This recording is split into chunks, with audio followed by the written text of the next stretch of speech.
है और मैं रामजस कॉलेज से हूँ और मैम मैं हिंदी साहित्य का विद्यार्थी हूँ और स्वयं भी कवि हूँ।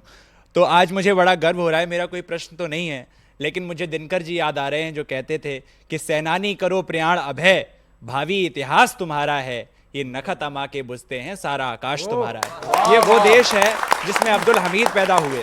अली सर सामने खड़े हुए हैं। ये अब्दुल हमीद का देश है, ये कलाम का देश है, जिसमें वसीम बरेलवी पैदा होते हैं तो ये लिखते हैं कि खून सने ये इतिहास के पन्ने एक अमानत हैं, जाओ इन पर नाच करो, बलिदान की इन पर छाया है, हमने तुम्हारे कल की खातिर अपना आज गवाया।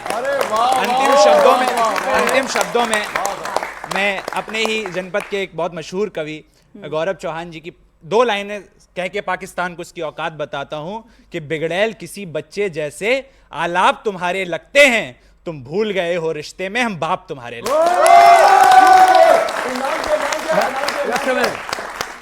आशीष Dubey, Ramjas college. Too good यार, दुबे। आशीष चार पंक्तियां आपके लिए। अच्छा, आपके लिए एक दुबे के इसके ऊपर एक मेरा बहुत बढ़िया आपने पढ़ा इनका कविता दिनकर जी की। आप लोगों के लिए पैगाम जो दिनकर जी दे के गए और जो मैं अभी को दोहरा रहा हूँ वो बड़ा जरूरी है। दिनकर जी ने लिखा है कि पत्थर सी हो मांसपेशियां लोहे से बुजदंडा बह, पत्थर सी हो मांसपेशियां लोहे से बुजदंडा बह, नस नस में हो लहर आग की तभी जवानी पाती जाए। और तो वो तभी होगी। और दूसरी बात ये याद रखना, उन्होंने एक और दिया हमारे साथ जो कि आप लोगों को याद रखना चाहिए। वो कहते हैं कि जैसे कि सांप है, सांप को लोग मारने के लिए जाते हैं जरूर, आप ये नहीं कि सांप सबको काट ले वो नहीं, लेकिन अगर आप में कहते हैं उसी को धरा पूजती उस भुजंग को जिसके पास गरल हो, अगर तुम्हारे पास गरल है तभी तुमको लोग पूजेंगे और नहीं तो तुमको पूजेंगे नहीं कोई। इसलिए अपने देश की तैयारी करिए, टेक्नोलॉजी, डिफेंस, इकोनॉमिक्स, हमारे साथ सोशल साइंसेस सब में मिलकर ऐसा बनाइए कि आपको देख के लोग डरें। वही कि कोई जरूरी नहीं कि सांप काटे, क्षमा शोभते उसके बाद तब आप माफ करिए पाकिस्तान को, क्षमा शोभती उस भुजंग को जिसके पास गरल हो। उसका क्या, जो दंतहीन विषहीन विनीत सरल हो। आपके पास कुछ है नहीं, क्या करोगे? ये जो वीर रस की शुरुआत हुई है, मोहम्मद साहब आपको आशीष भाई और हमारे देश के जितने भी जाबाज फौजी हैं जो अपनी जान की परवाह करे बगैर अपनी जान की बाजी लगा देते हैं, सबको हिफाजत करने के लिए दुश्मन का कूद पड़ते हैं। ये माखनलाल चतुर्वेदी की कविता है, सुनी होगी आपने, पुष्प की अभिलाषा। चाह नहीं मैं सुर बाला के गहनों में गूंदा जाऊं, चाह नहीं प्रेमी माला में बिन प्यारी को ललचाऊं, चाह नहीं सम्राटों के शव पर हे हरि डाला जाऊं, चाह नहीं देवों के सर पर चढ़ूं भाग्य पर ढलाऊं, मुझे तोड़ लेना वनमाली उस पथ पर देना तुम फेंक, मातृभूमि पर शीश चढ़ाने जिस पथ जाएं वीर अनेक। कुछ और लोग बात रखना चाहते हैं अपनी। जी जी हाँ बताइए। मेरा नाम अक़दस सिद्दीकी है। मैं पहले तो आपको मुबारकबाद देता हूँ, पाकिस्तान को बहुत अच्छी तरह से धूल चटाई है। लेकिन मुबारकबाद दीजिए। बिल्कुल सर, आपसे ना पहला आपका बनता है। लेकिन सर अक्सर सवाल ये पैदा होता है कि बॉर्डर पे अक्सर आतंकवादी कैसे पार हो जाते हैं। हम अपना बॉर्डर को इतना सिक्योर क्यों नहीं कर पाते कि वहाँ से ये लोग आ ही ना पाए। हर मतलब 1 महीने में 2 महीने में ये कैसे आ पा रहे लोग। ठीक है, और कोई सर दो तीन सवाल ले लेते हैं, उसके बाद एक साथ जवाब सुनते हैं। जय हिंद सर, मेरा नाम नितिन है, मैं दिल्ली यूनिवर्सिटी का छात्र हूँ। मेरा क्वेश्चन ये है कि इतने बड़े युद्ध के बाद क्या पॉलिटिक्स में जो आर्मी है, इंडियन आर्मी, उसमें अग्निवीर स्कीम भी लागू करनी चाहिए या फिर इसको इम्प्रूव होना चाहिए?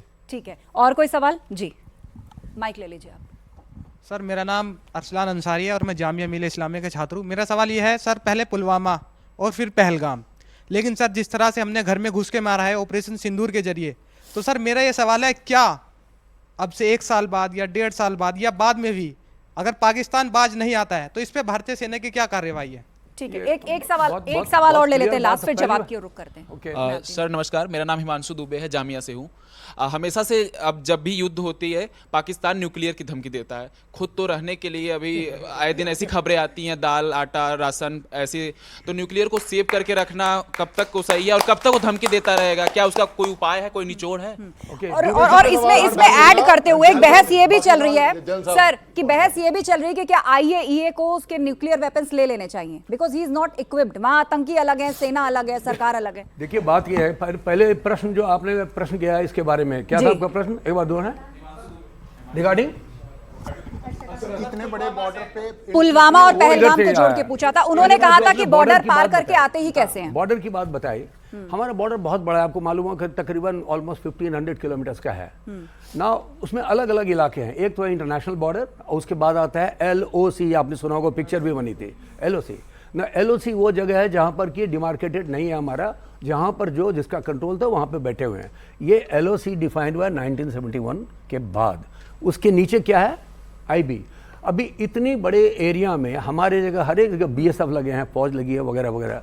और आज के डेट में हमारे पास बहुत सारे सेंसर्स हैं जिससे कि पता लगता है कि लोग आ रहे हैं। अभी आप कहिएगा तो भी लोग क्यों आते हैं, कारण यह है कि जहाँ पर कि छोटे और बड़े ग्रुप हैं वो तरह तरह के इलाके, आप लगाइए फेंस, कितना भी फेंस लगाइए, चोरी घर में होता है, वही होता है, कुछ ना कुछ आदमी घुसते हैं। लेकिन मैं अपने पर्सनल एक्सपीरियंस से बता सकता हूँ कि कोई भी आतंकवादी हमारे यहाँ के 1000 दिन से ज़्यादा जिंदा नहीं रहता, जो रह गया कोई नहीं रहता, वो मारा जाता है। लेकिन लोग आते रहे, तो क्या ये रुकेगा? Answer is no. कम तो होगा लेकिन रुकेगा नहीं। एक दूसरी बात आपने बताया कि जिस तरह का एक्शन है वो हुआ, क्या आगे भी होगा? अभी आपको ध्यान रखना चाहिए कि आप प्रधानमंत्री जी ने बोला है एग्जैक्टली जिस दिन की बंद हुआ उस दिन क्या बोला उन्होंने, बोला ठीक है अभी तो ये हम इसको रिस्ट्रेन कर रहे हैं इसको, इसके बाद अगर कोई भी एक्ट टेररिज्म की हुई तो that will be considered as an act of war.